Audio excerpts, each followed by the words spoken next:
आप देख रहे हैं डार्क फाइल्स। तो चलिए बढ़ते हैं आज की इस कहानी की ओर। भागीरथी नदी से मिलती एक छोटी नदी, जिस पर थोड़ी थोड़ी दूर के फासले पर 3-4 पनचक्कियां बनी थी। जमाना पुराना था, गांव में बिजली नहीं थी, इसलिए बिजली की चक्कियां भी नहीं होती थी। जिनकी ये चक्कियां होती थी उनके घर के सदस्य को वहां हर समय पिसाई का काम देखना होता था।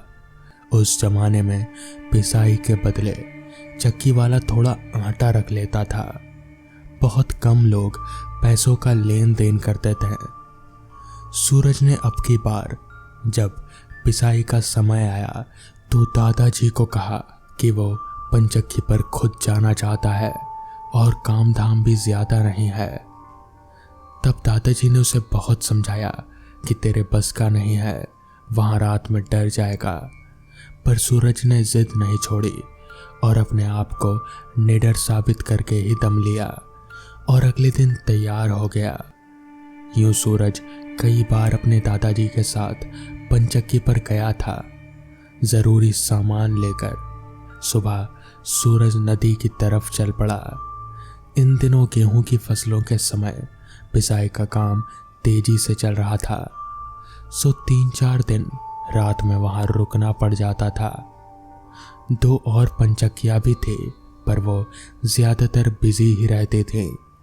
सूरज दिन भर लोगों के गेहूं पीसता और बदले में जो पिसाई होती उसे थैले में भर लेता था। उस दिन उसे पिसाई करते करते शाम के 7 बज गए। ये वो समय था जब गांव वापस जाने का मतलब था जंगल का उबड़ खाबड़ रास्ता पार कर गांव रात के 9 बजे पहुंचना। इसलिए वो वहीं पर रुक गया। जब पिसाई ही हो गई तो सूरज चक्की के ऊपर गया और पंचक्की की तरफ आने वाले पानी के बहाव को लकड़ी का पट्टा लगाकर बहाव दूसरी तरफ कर दिया। बहाव दूसरी तरफ होने से पंचक्की रुक गई और सूरज वापस नीचे आकर खाने का जुगाड़ देखने लगा। 2-3 बर्तन इस काम के लिए वहां रखे जाते थे। उनसे अपने लिए आटे की 2 मोटी रोटियां बनाई और सब्जी बनाकर खा पी कर आराम करने लगा। कुछ देर लेटने पर उसे नींद आने लगी। तभी उसे लगा कि कोई उसे झिंझोड़ रहा है। वो हड़बड़ा कर उठ बैठा। उसने देखा तो आसपास कोई नहीं था। वहम समझकर वो दोबारा लेटकर सोने की कोशिश करने लगा। आधी रात में उसे ऐसा लगा जैसे किसी ने उसकी चादर जोर से खींची हो। इस बार वो डर गया और उठ बैठा। वो सोचने लगा कि कौन होगा। ऐसे तो उसने अपने 20 साल की जिंदगी में कभी महसूस नहीं किया था। तभी उसे नदी के पानी का पत्थरों से टकराने की आवाज के बीच एक अजीब तरह की आवाज सुनाई पड़ी, जैसे 2-3 औरतें आपस में सुबक सुबक कर रो रही हों। और फिर छप की आवाज हुई जैसे कोई पानी में छलांग लगाता है। ये क्या मुसीबत है। वो उठकर खड़ा हो गया और इधर उधर देखने लगा। सामने थोड़ी दूर पर भागीरथी नदी थी। वो जगह साफ दिख रहे थे जहां ये छोटी नदी भागीरथी से मिलते थे। सूरज 20 साल का नवयुवक अपनी जिज्ञासा रोक नहीं पाया और धीरे से किनारे की तरफ से उस ओर जाने लगा। सूरज जब काफी दूर आ गया तो सामने उसे भागीरथी नदी दिखाई देने लगी, जहां उसने छप की आवाज सुनी थी। वहां पर उसे सिवाय नदी के गड़गड़ाहट के और कोई नहीं था।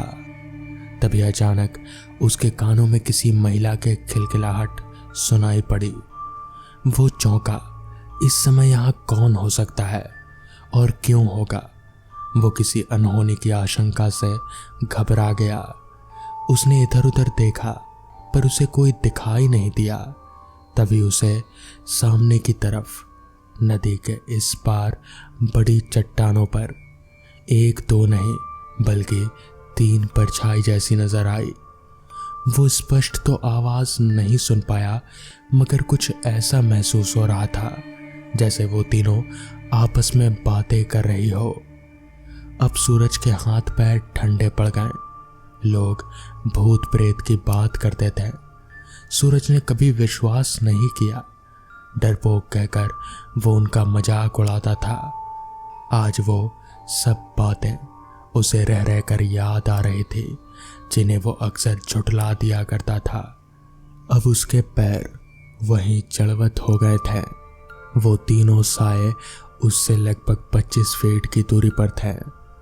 वो जैसे ही पलटकर भागने को हुआ, तभी धड़ाम से एक बड़ा पेड़ नीचे गिरा। वो समझ गया अब तो आज्ञा हो गई कि वापस जाने की सोचना भी मत। वो मन में सोचने लगा, क्या बुरा वक्त था जब वो पंचक्की छोड़कर यहाँ आया। तभी उसे महसूस हुआ कि वो तीनों साए उसके आसपास ही हैं।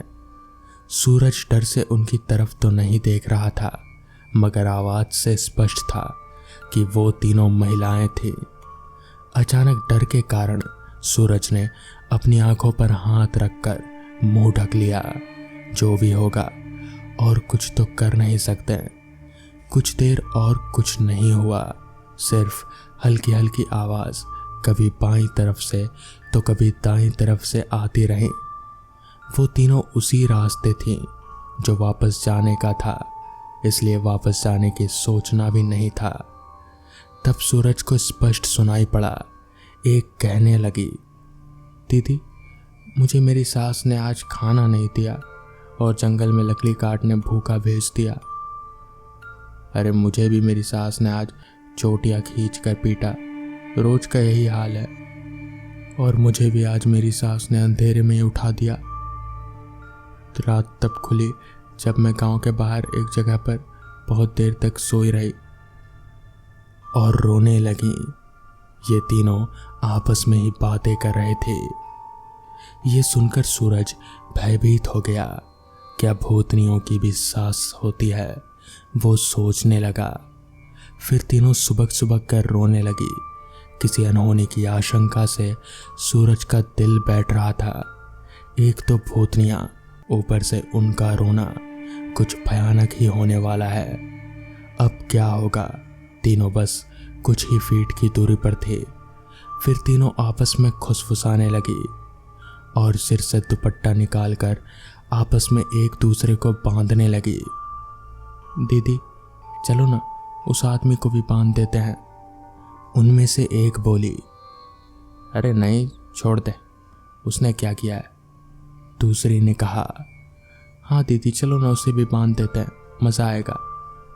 तीसरी बोली, भूत अगर आदमी को बांधेगा तो क्या करेगा, इसकी कल्पना मात्र से सूरज का धैर्य जवाब देने लगा। अब सूरज डर के मारे कांपने लगा। दो ने बांधने को कहा और एक ने मना किया, मतलब बांधना तय है।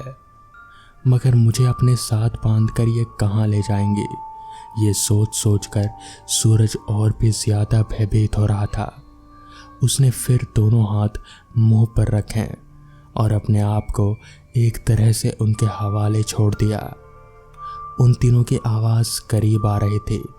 तभी एक बोली, अरे रहने दे, इसका क्या कसूर है? तो दूसरी ने कहा, हमारा भी क्या कसूर था दीदी, मैं तो इसे बांधूंगी। सूरज के हाथ पैर फूल गए। अब तो समझो गए ये कौन से कसूर की बात कर रहे हैं। तभी उसने अपने इष्ट देवता का ध्यान किया और मन ही मन में याद करने लगा। तभी आवाज आई, अरे चल हट, इसे रहने दे, पहली बोली। और फिर तीनों के लड़ने झगड़ने की आवाज आई और फिर तीनों की विलाप करने की और सुबकने की और फिर रोने की आवाज आई और फिर एक आवाज हुई छपाक, जैसे सूरज ने पहले सुनी थी, ठीक पानी में कूदने की। और फिर खामोशी छा गई। सूरज ने डरते डरते आंखें खोली। उसे कोई नजर नहीं आया। तो वो जल्दी से पंचक्की की तरफ रास्ते पर दौड़ पड़ा और अपने इष्ट देवता को याद करता रहा। पंचक्की पर आकर उसने चैन की सांस ली। वो कुछ देर वहां पर बैठा रहा, फिर उठा और थोड़ी दूर पर दूसरी पंचक्की की तरफ गया और वहां पर उसके मालिक को उठाया, जो कि उस समय गहरी नींद में सोया था। वो एक सफेद दाढ़ी मूंछ वाला 60 साल का वृद्ध आदमी था। सूरज ने उसे कहा कि वो 7 वाली चक्की में जब्बर सिंह का नाती है और आज वो चक्की पर आया था और साथ ही उसने अपने साथ हुई पूरी घटना उस आदमी को बताई। सारी बात सुन उस आदमी ने कहा, पहले तू शांत हो जा, ले बैठ यहाँ पर, पानी पी थोड़ा। और फिर उसने सूरज को शांत किया और फिर बताया, कोई 8-10 साल पहले की बात है। धनौली गांव और आसपास के गांव और हमारे गांव की औरतें इस सामने के जंगल में लकड़ियां काटने आती हैं। धनौली गांव की ये 3 औरतें अक्सर ही आती जाती थी।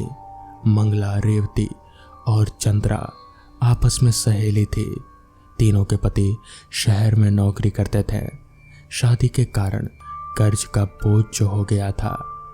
घर में उनकी सास उन पर तरह तरह के अत्याचार करती थी। बेचारी बहुएं जुल्म सहती रहती थीं। वो आपस में एक दूसरे को अपनी दुख भरी कहानी बताते थे। उस जमाने में चिट्ठी पत्री चलते थे और महिलाएं तो अधिकतर अनपढ़ ही होते थे। किसी से चिट्ठी लिखवाकर पति को शिकायत करती, मगर चिट्ठी कभी कभी 10 दिन बाद पहुंचती, कभी पहुंचते ही नहीं। जवाब की उम्मीद करे भी तो करें कैसे। यूं तो सास बहू झगड़े का ही प्रतीक माना जाता है। हर सास अपनी बहू पर हावी रहना चाहती है, पर यहाँ कुछ ज्यादा ही बड़ी समस्या थी। एक दिन तीनों ने आपस में फैसला किया कि वो अब बर्दाश्त नहीं कर सकती और भागीरथी नदी में कूदकर अपनी जान दे देगी। अपने फैसले को कार्य रूप होकर एक दिन तीनों जंगल आए। दिन भर बैठी रहे और जब शाम होने लगी तो तीनों ने अपने आप को बांध लिया ताकि उस दौरान कोई अपना फैसला न बदल सके। और फिर तीनों ने एक साथ छलांग लगा दी। तीनों पानी में डूबकर बहने लगी। जब वो तीनों घर नहीं पहुंची तो घर वाले खोजबीन की, बहुत ढूंढा मगर उनका कहीं पता नहीं चला। फिर एक दिन किसी ने खबर दी कि सिलरी गांव के नीचे जो भागीरथी का मोड़ है, वहां पर 3 औरतों की लाशें तैर रही हैं। और फिर से ये सारा सिलसिला जारी हो गया। वो तीनों आत्माएं आज भी वहीं पर भटकती हैं। तो दोस्तों, ये थी आज की पहली कहानी। तो चलिए बढ़ते हैं आज की दूसरी कहानी की ओर। कभी कभी हमारी जिंदगी में कुछ ऐसी भी घटनाएं हो जाती हैं जिसे हम कभी जिंदगी भर भूल नहीं पाते। मेरे जीवन में भी कुछ ऐसा ही घटित हुआ था। वो मंजर आज भी मेरी आंखों के सामने घूमता रहता है। मैं चाह कर भी उस भयानक हादसे को भूल नहीं पाता।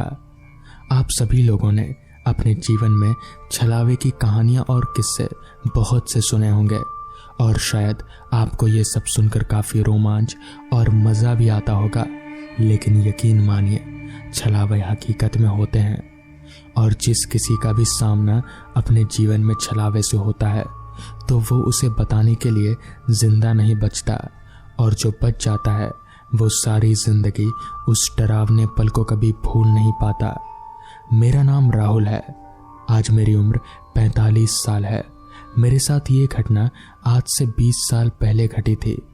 मुझे आज भी याद है, वो दिसंबर की कड़कड़ाती हुई ठंड की रात थी।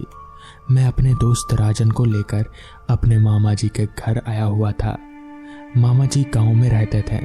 मुश्किल से उस गांव में 100 के करीब मकान बने होंगे।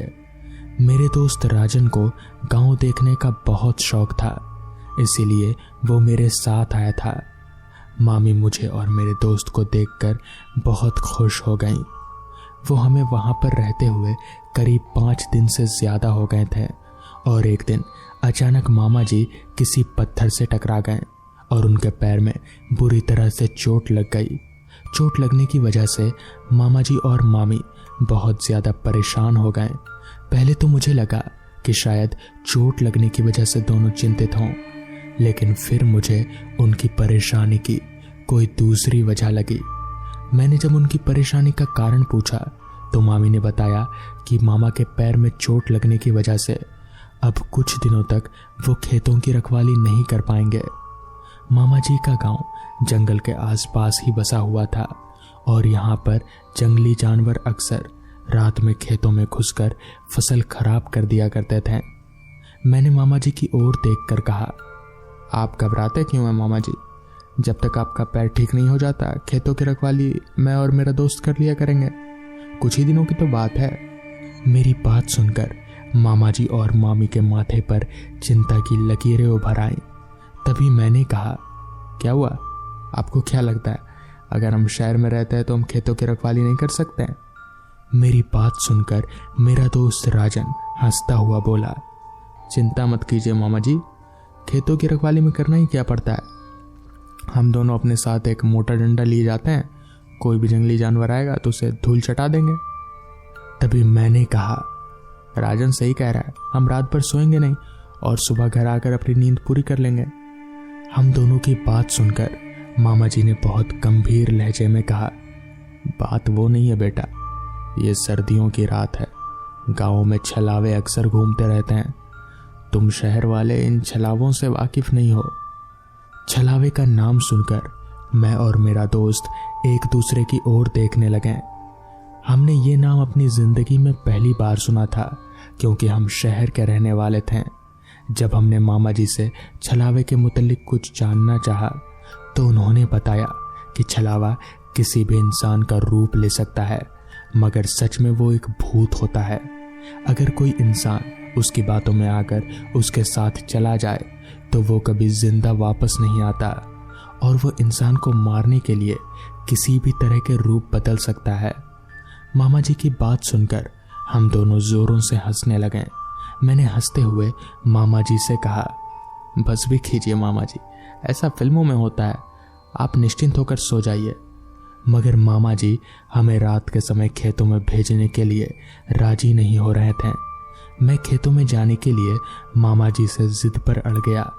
काफ़ी देर बाद उन्होंने हार मान ली। तमाम नसीहतें देकर मामा जी ने हम दोनों को खेतों की रखवाली के लिए भेज दिया।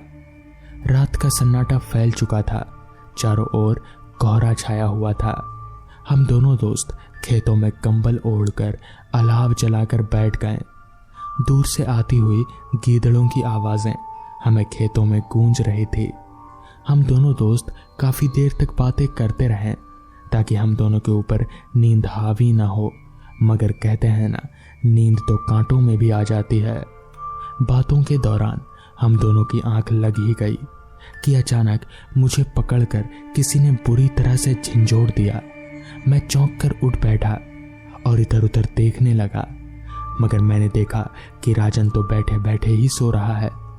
मैंने अपने दोस्त राजन को तुरंत उठाया। राजन मेरी ओर देखकर नींद में बोला, क्या हुआ यार, अभी अभी तो नींद का झोंका आया था, उठा क्यों दिया? इस पर मैंने कहा, मुझे सोते हुए किसी ने बुरी तरह से झंझोड़ दिया, मुझे लगा कि शायद तू है। इस पर राजन बोला, पागल हो गया क्या, मैं भला तुझे क्यों उठाऊंगा? मगर मुझे अच्छी तरह से याद है कि सोते में किसी ने मेरा पूरा शरीर पकड़कर बुरी तरह से झंझोड़ दिया था। सच तो यह है कि मैं अंदर ही अंदर अब थोड़ा घबरा गया था। मैं इसी सोच में गुम था कि तभी दूर से मुझे कोई आता हुआ दिखाई दिया। रात का अंधेरा और कोहरा चारों तरफ फैला हुआ था, इसी वजह से उसका चेहरा साफ दिख नहीं रहा था। कुछ ही देर में वो आदमी हमारे सामने आकर खड़ा हो गया। हम दोनों उस व्यक्ति को देखकर बुरी तरह से चौंक गए, क्योंकि वो आदमी कोई और नहीं बल्कि मेरे मामा जी थे। राजन और मैं हक्का बक्का मामा जी की ओर देखने लगे। मैंने मामा जी की ओर देखकर कहा, मामा जी, आपको तो चोट आई थी, लेकिन आपके चलने के अंदाज से तो ऐसा लग नहीं रहा कि आपको चोट आई है।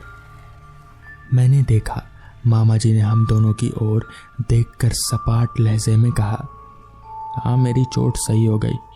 तुम्हारी मामी की रात में तबीयत अचानक खराब हो गई, इसलिए मैं उन्हें दूसरे गांव के एक डॉक्टर के पास ले जा रहा था, लेकिन रास्ते में उनकी तबीयत और ज़्यादा बिगड़ गई, तो मैंने सोचा तुम दोनों को भी अपने साथ ले चलूं। मामा जी की बात सुनकर हम दोनों पूरी तरह से घबरा गए। मैंने तुरंत मामा जी से कहा, तो फिर जल्दी चलिए, कहाँ है मामी? इस पर मामा जी ने कहा, यहाँ से थोड़ी दूर दाईं ओर जो रास्ता जाता है। मामा जी की बात सुनकर मैं हैरत में पड़ गया, क्योंकि हमारे खेतों से दाईं ओर की पगडंडी से होता हुआ एक कच्चा रास्ता जंगल की ओर जाता था, जहाँ पर एक तालाब भी पड़ता था। मैंने मामा जी से हैरान होते हुए पूछा, लेकिन वहाँ तो कोई रास्ता नहीं है। इस पर मामा जी ने कहा, एक रास्ता है जो सिर्फ मुझे मालूम है, क्योंकि मैंने बचपना इसी गांव में बिताया है और वो थोड़ा शॉर्टकट है। अब तुम दोनों जल्दी चलो, मुझे तुम्हारी मामी की फिक्र हो रही है। इतना कहकर मामा धीरे धीरे कदमों से उसी दिशा की ओर बढ़ गए, मगर कुछ दूर चलने के बाद मुझे कुछ अजीब सा डर महसूस होने लगा। मैंने देखा कि मामा जी ने रास्ते में हम दोनों से कोई बात नहीं की, जबकि मामा जी बहुत ही बातूनी आदमी थे। मैंने धीरे से अपने दोस्त राजन से कहा, मुझे कुछ गड़बड़ लग रहा है यार। इस पर राजन बोला, पागल हो गया क्या? एक तो तेरी मामी की तबीयत खराब है, ऊपर से तू ये सब क्या बोल रहा है? तभी मैंने कहा, कहीं ऐसा तो नहीं कि छलावे वाली बात में कोई सच्चाई हो? तभी राजन बोला, तेरे कहने का मतलब क्या है कि ये तेरे मामा नहीं है? अब मुंह बंद कर अपना और चुपचाप चल। अपने दोस्त की बात सुनकर मैं खामोश हो गया, मगर कुछ दूर चलने के बाद मामा जी तालाब के पास जाकर रुक गए। चारों ओर घना जंगल था और सामने एक बड़ा सा तालाब, जो रात के अंधेरे में और कोहरे के साए में बड़ा ही खौफनाक लग रहा था। तभी मामा जी एकदम से पीछे पलटे, तो उनके चेहरे को देखकर मेरी हवाइयाँ उड़ गईं और राजन भी बहुत ज़्यादा डर गया। उनका चेहरा बहुत ही अजीब था, पूरे चेहरे पर कटे फटे निशान थे और उनकी आंखें पूरी सफ़ेद। वो लग नहीं रहा था कि वो कोई इंसान है। जिसके बाद मैंने और राजन ने वहाँ से दौड़ लगा दी, मगर वो छलावा या इंसान जो भी था वो हमारे पीछे पीछे आ रहा था। तभी राजन ने ज़ोर ज़ोर से हनुमान चालीसा पढ़ना शुरू कर दिया और उसके ऐसा करते ही वो छलावा हमसे बहुत पीछे हो गया और हम लोग तुरंत गांव की सीमा के अंदर आ गए।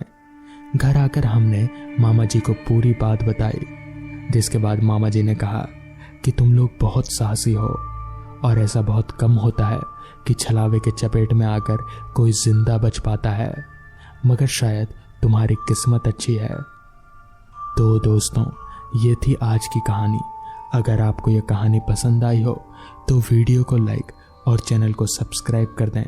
तो मैं आपका दोस्त आर्यन जल्द ही मिलूंगा आपसे ऐसी ही नई कहानी के साथ। तब तक के लिए अपना ख्याल रखें।